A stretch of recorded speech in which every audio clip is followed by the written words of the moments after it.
वैसे कमाल की चीज है ये पिज्जा। और अगर साथ सालन होता भावे दाल ही होती तो मजा आ जाना।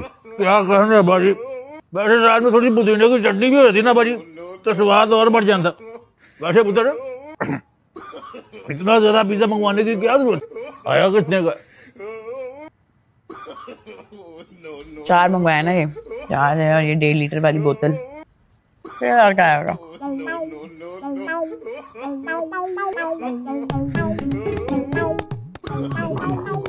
कितने का आया पुत्र?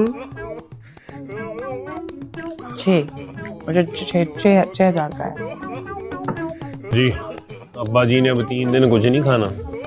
6,000 की तो बकरे की 2 पुट्ठे आ जाती है। राजू तुमने कितने टुकड़े खाए हैं? 6।